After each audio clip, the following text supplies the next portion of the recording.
তোমার নবী যা কিছু বলে দেয় ওইটা তোমাদের জন্য উত্তম। আমার ইসলাম ধর্মী বাবারা, যদি সাহাবীদের জিন্দেগি উঠাইয়া দেখেন, অনেক এরকম হাদিস পেয়ে যাবেন যার সাহাবীরা নিজের জিন্দেগিকে জিন্দেগি মনে না করে নবীর জন্য শেষ করে দিয়েছে।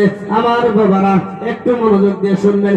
ওই উহুদের জমিনে যখন কাফিরেরা আমার আপনার নবীকে আঘাত করত, আমার আপনার নবীকে দন্দন মোবারক শহীদ করে দিত, ওই জঙ্গের ময়দানে একজন সাহাবী ছিলেন, উনি বলছে ইয়া রাসূলুল্লাহ, ইয়া হাবিবাল্লাহ, হুজুর গো, আমি যদি এই যুদ্ধের ময়দানে শহীদ হয়ে যাই, আমি যদি শহীদ হয়ে যাই, নবী গো আমার ঠিকানা কোথায় হবে?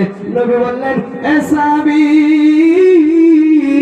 তুমি যদি এই উহুদের ময়দানে যুদ্ধ করতে করতে শহীদ হয়ে যাও, তাহলে আমি নবী বলি তোমাকে আমি জান্নাতে নিয়ে যাব। বলেন সুবহানাল্লাহ। এই কথা বলার সঙ্গে সঙ্গে আমার আপনার নবীকে এত ভালোবাসতেন, নবীর মহব্বতে একটা তলোয়ার উঠাইয়া ওই জঙ্গের ময়দানে চলে গেলেন। এরকম ভাবে যুদ্ধ করলেন, কাফিরকে কাটতে কাটতে কাটতে একটা দুষ্ট কাফির পিছন থেকে এসে ধাক্কা মেরে জমিনে ফেলাইয়া ওই সাহাবীকে শহীদ করে দিলেন। বলেন সুবহানাল্লাহ। আমার আপনার হাবিব সাহাবীদেরকে বলে, এই সাহাবী, যাও যাও উমুকের লাশটা নিয়ে আসো। নিয়ে আসা হলো। আবার ওই যুদ্ধের ময়দানে, উহুদের ময়দানে আমার আপনার নবী সাল্লাল্লাহু আলাইহি ওয়াসাল্লামকে কাফিরেরা যখন পাথর মারতো, তলোয়ার মারতো, আমার নবীকে বাঁচাবার গিয়ে নুমান বিন কাতাদা রাদিয়াল্লাহু তাআলা আনহু নবীকে যখন কাফিরেরা তলোয়ার মারতো, ওই তলোয়ারটা ওই সাহাবী নিজের জানের পরোয়া না করে ধরে নিত। এরকম কয়েকটা ওয়ার যখন ধরে নিল, ওই সাহাবীর হাতটা কেটে গেল, তবুও নবীকে একটা আঘাত লাগতে দেয় নাই। আরেকজন সাহাবী এসে যখন ওই সাহাবীকে ওখান থেকে সরিয়ে দিলেন, আরেকজন সাহাবী নবীর সম্মুখে ঢাল হয়ে দাঁড়িয়ে গেলেন। কাফিরেরা তীর মারছে, ওই তীরটা সে একজন সাহাবীর চোখে লেগে বাবাজির চোখটা বাইর হয়ে গালের উপরে এসে গেছে, তবুও সাহাবী নবীর সম্মানের ঘাটে আসতে দেয় নাই। নবীর আদর্শের জন্য, নবীর ভালোবাসার জন্য ওখান থেকে সরে নাই। আমার আপনার নবী ওই চক্ষুটা উঠাইয়া আবার ওই জায়গায় লাগিয়ে দোয়া করলেন, মাবুদ, আমার এই সাহাবী, যে সাহাবী নাকি তোমার হাবিবকে বাঁচাইছে, আল্লাহ তুমি ওর চক্ষুটা ভালো করে দাও। চক্ষুটা ভালো হয়ে গেল।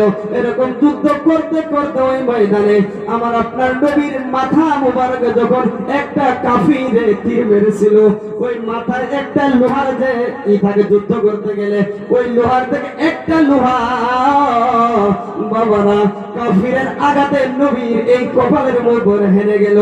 আহারে, ওই সাহাবী এসে ওই লোহাটা দাঁত দিয়ে বাহির করার চেষ্টা করলো, কিন্তু বাহির হয় না।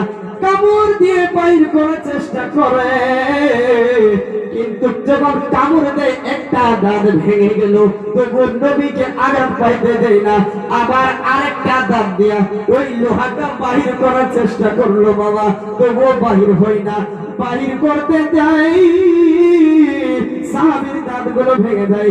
এরকম করে অনেক দাঁত ভেঙে দেবে নবী আমার কষ্ট হয়, রক্ত ঝরে। হযরতে সিনান রাদিয়াল্লাহু তাআলা আনহু যখন ওই রক্তগুলো পড়ে নবীকে এত মহব্বত করত বাবা, ওই নবীর মহব্বতের কারণে সাহাবী গিয়ে ওই রক্তগুলো চুষে চুষে খেয়ে নিলেন। এক ফোঁটা রক্ত মাটিতে পড়তে দেয় নাই। এক জবানে বলেন না সুবহানাল্লাহ। এরকম ভালোবাসা নবী বললেন, এই সিনান, এ তুমি কি করলা? বলে, ইয়া রাসূলুল্লাহ, ইয়া হাবিবাল্লাহ, আপনার রক্ত জমিনে পড়বে, এটা আমি কিভাবে বরদাস্ত করব? নবী বলেন, সিনান, তুমি তো আমার রক্ত খেয়ে নিলা, তাহলে আমি নবী তোমাকে বলে দিলাম, আজকের পর থেকে তোমাকে জাহান্নামের আগুন তো ছোঁয়া দূরের কথা, জাহান্নামের আগুন তুমি সিনানের আশেপাশেও আসতে পারবে না। এক জবানে বলেন না সুবহানাল্লাহ। একটু দরুদ করুন আল্লাহ